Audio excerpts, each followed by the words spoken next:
What the hell नव्या बोलती है। And I think कि Yeah. हर बेटी को भी ये सेम चीज अपनी माँ उनको शायद 3 या 4 या 5 बार दिन में बोले व्हाट द हेल। तो मेरे साथ भी रोज होता है, मेरी नानी भी मुझे 3-4 बार दिन में व्हाट द हेल नव्या बोलती है, तो इसलिए ये शो का नाम इतना परफेक्ट था।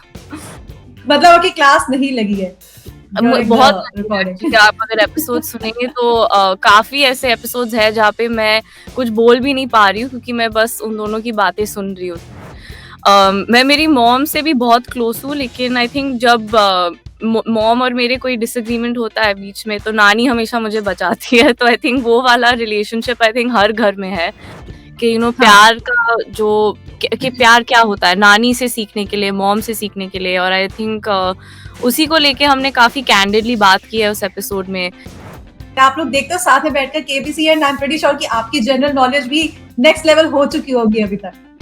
आई थिंक अभी इतने सारे सीजन्स है कि देखते देखते जनरल नॉलेज बहुत बढ़ गया है हमारा। बट हाँ, रोज रात हाँ। देखते हैं सब साथ साथ में बैठ के 9 बजे सोनी टीवी पर। तो वो हम नानी के साथ रोज बैठकर देखते हैं definitely.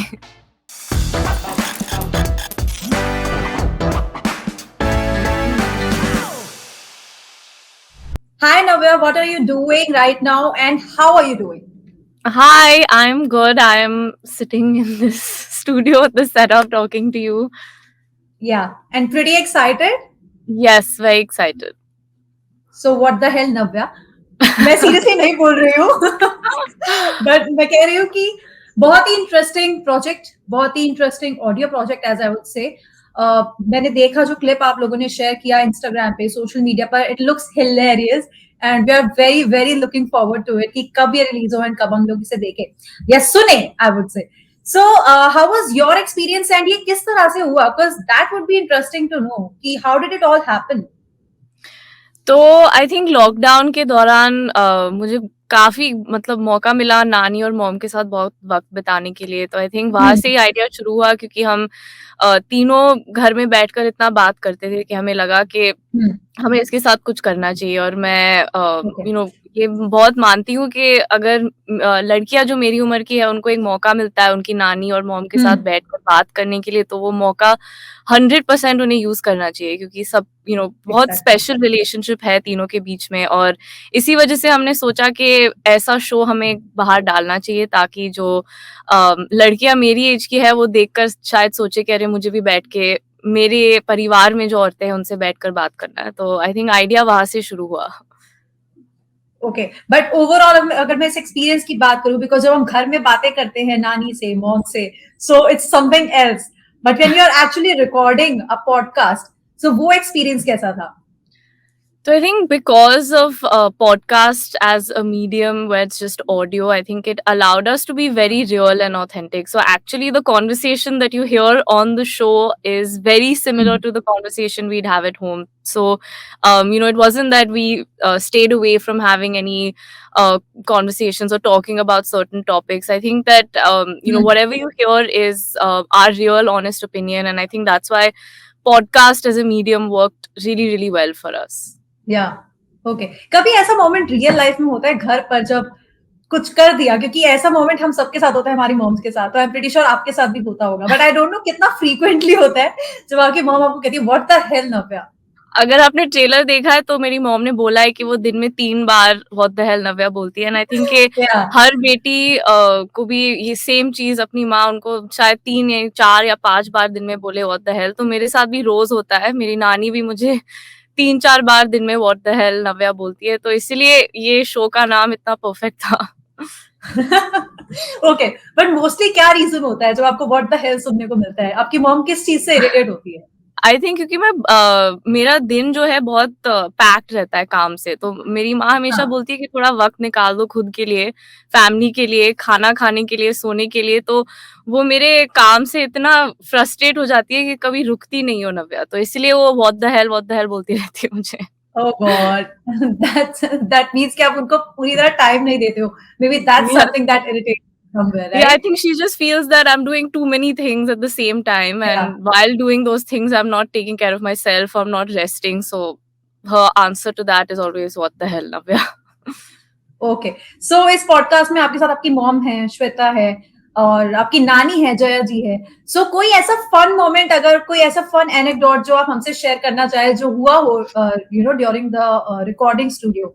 So I am pretty sure कुछ ना कुछ तो ऐसा हुआ होगा जहां पर मे बी उन्होंने आपको बोला होगा कि ये नहीं बोलना था और ये इस तरह से रिएक्ट नहीं करना था। Did it happen? नहीं, एक्चुअली काफ़ी फ़नी चीज़ जो आई थिंक ट्रेलर में भी है कि काफ़ी टॉपिक्स में मॉम और नानी ऑफ़न सेम ही चीज़ and they used to end up saying the same thing.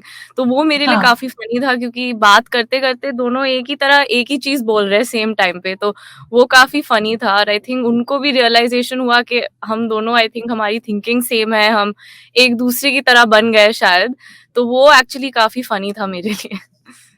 मतलब आपकी क्लास नहीं लगी है ड्यूरिंग द बहुत लगी है रिकॉर्डिंग? एक्चुअली। आप अगर एपिसोड सुनेंगे तो काफ़ी ऐसे एपिसोड्स हैं जहाँ पे मैं कुछ बोल भी नहीं पा रही हूँ क्योंकि मैं बस उन दोनों की बातें सुन रही हूँ। तो ऐसे बहुत सारे हाँ, एपिसोड्स हैं और आई थिंक उनको भी शायद एक मौका मिला है मुझे समझाने के लिए इस या रिकॉर्डिंग के दौरान। तो आई थिंक वो काफ़ी एक इंटरेस्टिंग एक्सपीरियंस है। Okay, great. सो कितना डिफरेंट बॉन्ड है आपका अपनी मॉम से और अपनी नानी से? बिकॉज़ हर एक की ना एक अपनी इक्वेशन होती है। फॉर एग्जांपल मेरे दादू से मेरी अलग होगी, मेरे नानू से मेरी अलग होगी, मेरी नानी से मेरी बिल्कुल ही अलग होगी। तो अगर मैं आपसे पूछूं, आपके केस में कितनी डिफरेंट इक्वेशन है with your mom and your grandma? I think मैं नानी के साथ मेरा इक्वेशन बहुत अलग है। मैं आई वाज़ द फर्स्ट ग्रैंडचाइल्ड तो आई थिंक मैं बहुत ही ज़्यादा क्लोज़ हूँ उनसे। मैं मेरी मॉम से भी बहुत क्लोज़ हूँ लेकिन आई थिंक जब मॉम और मेरे कोई डिसएग्रीमेंट होता है बीच में तो नानी हमेशा मुझे बचाती है। तो आई थिंक वो वाला रिलेशनशिप आई थिंक हर घर में है। और आई थिंक ग्रैंड डॉटर्स और ग्रैंडमदर्स के बीच में जो रिलेशनशिप है वो बहुत स्पेशल होता है। लेकिन मेरी मॉम के साथ भी मेरा रिलेशनशिप बहुत अच्छा है, वो बहुत मुझे गाइडेंस देती है, मैं उनके लिए हमेशा एडवाइस के लिए जाती हूँ, अगर कुछ भी प्रॉब्लम हो काम में या पर्सनल लाइफ में, आई थिंक मैं उनकी एडवाइस हमेशा लेती हूँ और सुनती भी हूँ और उसको इम्प्लीमेंट करती हूँ, तो आई थिंक तीनों के या बीच में सेम बट बहुत अच्छा रिलेशनशिप है। ओके। बट सच बताना, किससे सबसे ज्यादा आप सीक्रेट्स शेयर करते हो अपने घर में? आई थिंक नानी या मेरे भाई के साथ भी, बट नानी सबसे ज़्यादा।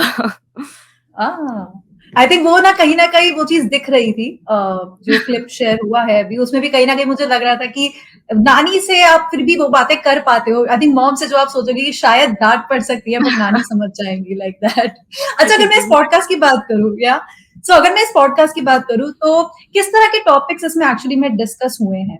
Can you tell us about that as well? Kavita मैं कविता को बुलाऊँगी इसको आंसर ओके, करने के या श्योर।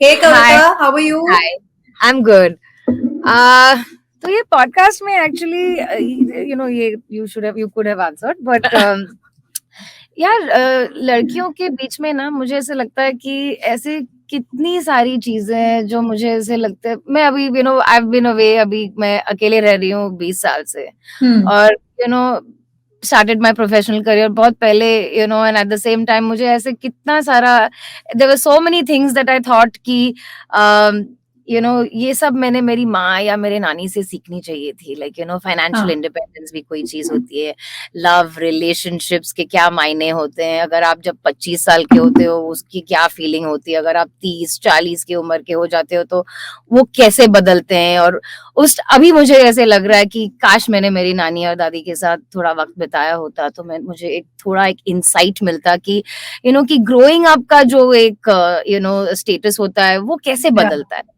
और इसीलिए मुझे ये जो आइडिया हमने जो क्रिएट भी किया अम, उसी उसी पे फोकस करने के लिए किया, क्योंकि एट द सेम टाइम मुझे ऐसा लगता है कि ये पैन जेनरेशनल ऑब्जर्वेशंस जो होते हैं, फाइनेंशियल या इंडिपेंडेंस, नव्या अभी एक कंपनी को चलाती है, एक एंटरप्रेन्योर है, उसकी mom has been she is been who she is, उसकी एक्सपीरियंस क्या है, उसकी नानी की एक्सपीरियंस जो उस जमाने में वो काम कर रही थी और उसका उसका क्या फोकस हुआ होगा उस टाइम पे। तो मुझे ऐसे लगा कि ये जो 10 एपिसोड्स हैं हमने उनको अलग अलग जो औरतों के लिए बहुत ही इम्पोर्टेंट चीजें हैं सोचने के लिए, थोड़ा एक फोकस करने के लिए जो होते हैं, we mostly like spoke about that, right, कि फाइनेंशियल इंडिपेंडेंस तो है ही, लेकिन एक लव एंड रिलेशनशिप्स की क्या होता है यार, एट द सेम टाइम मुझे ऐसा लगता है कि वर्किंग वुमेन जो हमारे आउटसाइड ऑफ हमारी फैमिली, लेकिन हमारे जो फ्रेंड्स है और जो लड़कियां हैं, we are mostly going to grow up with them, right? Like ये 25 साल Yeah. की जो generation है, they are surrounded by people, their age, and and जो उनके मन में जो चल रहा है, like कैसे इसको हम आगे जाके कैसे संभाले। तो हर एक एपिसोड हर एक ऐसे कोई इम्पोर्टेंट चीज को डिस्कस कर रहे हैं, और होपफुली लाइक रिलेटेबिलिटी फैक्टर बहुत ज्यादा होगा, क्योंकि 25 साल की उम्र में ये सब थॉट्स तुम्हारे दिमाग में तो चल ही रहे हैं, और अभी कोई और उसके बारे में बात कर रहे हैं, और आपको 3 पर्सपेक्टिव्स मिल रहे हैं उसको आपका खुद का एक हाइब्रिड बनाने के लिए। सो आई जस्ट थॉट कि अगर एक कोई रूल बुक है नहीं, तो एक रूल बुक थोड़ी सी एक गाइडेंस के लिए बना देते हैं, तो लोगों को या लड़कियों को ज्यादातर अगर उसका कुछ बेनिफिट मिले तो अच्छा होगा। ओके नहीं, आई थिंक वो ट्रेलर से हमें कहीं ना कहीं बहुत क्लियरली दिख रहा है, और कुछ दिख रहा है कि वैसी बातें हो रही है जैसी बातें हम सुनना चाहते हैं, और जिस तरह का पर्सपेक्टिव हम घर वालों का अपने देखना चाहते हैं, तो वो कहीं ना कहीं काफी रिलेटेबल फैक्टर है। नव्या, मुझे एक बात बताओ कि यहाँ फाइनेंशियल इंडिपेंडेंस की बात हुई या इन जनरल लाइफ के एक्सपीरियंसेस की बात हुई, लेकिन लव लाइफ और रिलेशनशिप्स, क्रशेस, क्या इसके बारे में भी आप बहुत खुलकर बात कर पाते थे कभी जया जी से, योर नानी, या फिर अपनी मॉम से? आई थिंक ये जो भी टॉपिक्स हैं, हम सारे टॉपिक्स को लेकर काफी खुल के बात कर सकते हैं हम एक दूसरे से। और आई थिंक लव और रिलेशनशिप्स की जो बात कर रहे हैं आप, आई थिंक उससे मेरे लिए सबसे ज्यादा इम्पोर्टेंट था कि उनसे सीखने के लिए कि प्यार का जो कि प्यार क्या होता है, नानी से सीखने के लिए, मॉम से सीखने के लिए। और आई थिंक उसी को लेके हमने काफी कैंडिडली बात की है उस एपिसोड में, जहाँ वो मुझे बता रहे हैं कि मुझे क्या देखना चाहिए अगर मैं आगे जाके किसी से प्यार करूँ या शादी करूँ, तो उनका एक्सपीरियंस कैसे रहा है। और मुझे आई थिंक उससे ज्यादा, बोलने से ज्यादा सीखने का मौका मिला। Okay, but as per you, ऐसा कौन सा टॉपिक था ड्यूरिंग द रिकॉर्डिंग जिस पर सबसे ज्यादा बातें रिवील हुई है या कुछ सरप्राइजिंग बातें निकल कर आई है? बस कुछ तो होगा। लव और रिलेशनशिप्स वाले एपिसोड को ही लेके। Okay, love and relationships only. Yes definitely. Okay, so एक ना क्वेश्चन है मन में, which is definitely not related to this, but मेरा बहुत मन है पूछने का पर्सनल लेवल पे, बिकॉज मेरे घर पे हम सब फैंस है केबीसी के। तो आपके घर में क्या माहौल रहता है? आप लोग देखते हो साथ में बैठकर KBC, and I am pretty sure कि आपकी जनरल नॉलेज भी नेक्स्ट लेवल हो चुकी होगी अभी तक। आई थिंक अभी इतने सारे सीजन्स है कि देखते देखते जनरल नॉलेज बहुत बढ़ गया है हमारा, बट हाँ, रोज रात देखते हैं सब साथ में बैठ के 9 बजे सोनी टीवी पर। तो वो हम नानी के साथ रोज बैठकर देखते हैं डेफिनेटली। हाँ, और ऐसे गेस करते हो कि ये आंसर होगा, वो आंसर होगा, क्योंकि हमारे घर में तो ऐसा होता है। आई थिंक हर घर में वैसा होता है। No, that happens, I get it. अच्छा, ओके, सो कविता, आप बताओ कि इस कॉन्सेप्ट के बारे में आपने सोचा कैसे, एंड देन अगेन आपने 3 बच्चन लिए, और ये एक ऐसी वो चीज थी, सबसे बड़ी बात मुझे लगा कि ये जो कास्टिंग आपने करी है यहाँ पर, कि इन तीनों के डिफरेंट पर्सपेक्टिव दिखाना, दैट इज समथिंग जो आपके दिमाग में एकदम से तो नहीं आया होगा। So what was the process, what was the thought behind it? Actually जब मैं नव्या को पहली बार मिली, मुझे एक फ्रेश एक फ्रेश पर्सपेक्टिव एक नजर आया, इन अ सेंस कि अभी की जनरेशन की लड़कियों को मिलने का एक जो मौका मिलता है, and I feel so happy just to meet ambitious girls. मुझे सबसे ज्यादा जो एक्चुअली एक्साइटमेंट फील हुई थी वाज द फैक्ट कि ये है 25 साल की लड़की, जिस फैमिली से आती है, लेकिन जो प्रोफेशन उसने चुना है वो अलग है।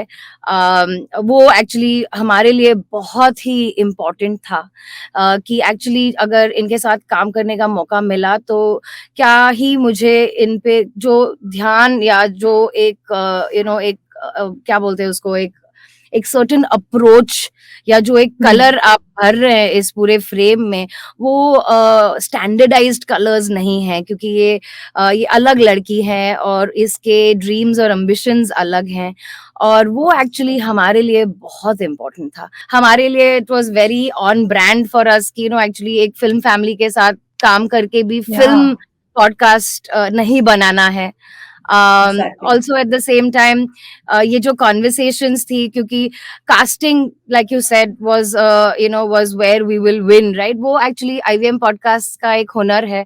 हम casting बहुत ही अच्छी तरह से करते हैं, और at the same time जो है जो actually canvas पे है, how do you work best with जो मिला है, कि at the same time we couldn't have been very demanding on time, on approach, on all of these things, right?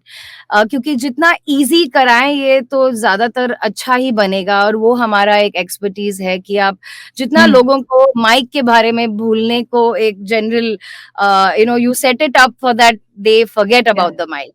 And once you forget about the mic, जो authentic conversations जो निकलती हैं उसमें से, उसी पे actually ध्यान देके we thought that it's a perfect amalgamation. Also then नव्या के लिए, like she said, mom और नानी हाजिर हैं, तो उसके हिसाब से Starcast में तो it just skyrocketed. So that was, I mean, we got lucky with that, right? Like we really got lucky with that. Okay, but Jaya ji का इनिशियल रिएक्शन किस तरह का था जब आपने ये प्रोजेक्ट या इस कॉन्सेप्ट के बारे में उनको अप्रोच किया होगा? बिकॉज आई कैन सी कि नव्या वाज प्रीटी एक्साइटेड, वो दिख रहा है जब वो इसके बारे में बात कर रही है, बट व्हाट वाज जया जी's reaction to this? I think वो हमेशा कुछ नया सीखने के लिए तैयार है, तो आई थिंक उन्हें, और उनके लिए ये इतना अलग भी नहीं था. जैसे कि कविता ने बोला कि हम तीनों घर पे भी बैठकर सेम चीज करते हैं, तो ये बस लोकेशन शिफ्ट हो गया था, बट हम सेम ही चीज कर रहे थे, साथ में बैठकर बात कर रहे थे. तो उनके लिए भी ये कुछ इतना भी कुछ एक्सट्रीम नहीं था, और वो हमेशा, जैसे कि कविता ने बोला, शी इज अ स्पॉट, तो वो रेडी है हमेशा फैमिली के लिए कुछ भी कर सकती है. तो मैंने जब बोला कि मैं एक पॉडकास्ट करना चाहती हूँ आपके साथ और मॉम के साथ, तो इमीडिएटली उन्होंने मान लिया. Okay, but please tell us about that also कि हम व्हाट द हेल नव्या को एग्जैक्टली कहाँ सुन पाएंगे? So what the hell Navya her Saturday across all audio platforms, जो कि आप Spotify, सावन, गाना, Wink, हर कोई आपको पॉडकास्ट ऐप YouTube पे होगा. At the same time थोड़ा एक I know ये शो के वजह से there will be an influx of नए पॉडकास्ट लिसनर्स जो जहाँ से because of course podcasting video access की तरह नहीं है, थोड़ा एक 3-layered अप्रोच होता है पॉडकास्ट सुनने में. एंड आई होप ये शो की वजह से बहुत सारे लोग पॉडकास्ट सुने, और ये एक स्टेपिंग स्टोन है हमारे लिए भी, एक इतने बड़े लेवल पे शो करने का एक मौका मिला. एट द सेम टाइम कभी कभी क्या होता है कि तुम्हारे दिमाग में जो डिजाइन होती है कोई शो की, और आप देखिए उसके 1 साल बाद क्या वो शो के डिजाइन के ऊपर आपने कितने और चेंजेस बनाए, या क्या वो शो का डिजाइन वैसे का वैसा ही रहा है. So I will be very candid and honest, जो मेरे दिमाग में और जो एक्चुअली आइडिया पहली बारी में जो मैंने सोची थी, आई एम सो हैप्पी कि एक 10 महीने बाद वो आइडिया वही की वही रही है. और ये जो कास्टिंग के बारे में हम जो बात कर रहे थे, eight the same time I thought that Navya for everything that we trained her for has come out with flying colors, right? So at the same time that I think that for someone like her, I think it was important कि ये पहली बारी वो एक public domain में आके लोगों से बात करेगी, और स्पेशली फैमिली के साथ. तो दोनों तरफ ये this can go in either way, right? कि आइदर एक पॉपुलैरिटी की एक आप अलग ही कुछ मिसाल खड़ी कर सकोगी, या general public will just be like ये क्या है. But at the same time I think you will see कि हमें जो मजा आया ये बनाने में, ये आपको भी एक्चुअली सुनने में उतना ही मजा आएगा. And it will be interesting to see कि फीडबैक क्या और कैसी होगी. Yeah, that's what makes it more exciting to listen to, for sure. But Navya, I have a last question for you. आगे की क्या प्लान्स है? अभी आपने कुछ और प्रोजेक्ट्स है जिस पर आप साथ में काम कर रहे हो या करने का प्लान कर रहे हो? Anything related to acting also you are planning to do? नहीं तो जैसे कि मैंने पहले भी बोला था, मैंने एक कंपनी स्टार्ट की है लास्ट ईयर, आरा हेल्थ, जिस पे मैं या 2 साल से काम कर रही हूँ, तो उसको ही आगे ले जाने का प्लान है। और ओके पॉडकास्ट को भी आई होप अगर लोगों को पसंद आए तो एक सीज़न 2 हम लॉन्च कर सकते हैं उसके साथ। हाँ तो अभी तो यही 2 प्लान्स हैं। ओके, ट्रेलर से तो क्लियरली लग रहा है कि लोगों को पसंद आएगा and we are quite looking forward to the let's 10 see. Episodes that are awaiting us and thank with you, that we wish you all the very best because thank you. बहुत raw, बहुत relatable है and बहुत hilarious at the same time and that's what you know कि मुझे लगा कि कहीं ना कहीं वो फ्रेशनेस हमें दिख रही है उसको देखने के लिए कि आप देखते हो और आपका मन करता है किसी ना किसी से शेयर करो, यू नो ये भी एक पर्सपेक्टिव है चीजों को लेकर and you know this is something जो हमने नहीं सुना या देखा. So we are definitely looking forward to that and we wish you both all the very best and we hope कि सबको ये थैंक यू। podcast बहुत पसंद आए and उसको देखने के बाद हर कोई बोले what the hell Navya, what did you do? Thank you so much. Thank you, Thank you so much. Thank you, Okay, thank you so much Navya and thank thank you you, Kavita for connecting with us today. Thank thank you. You. Thank you.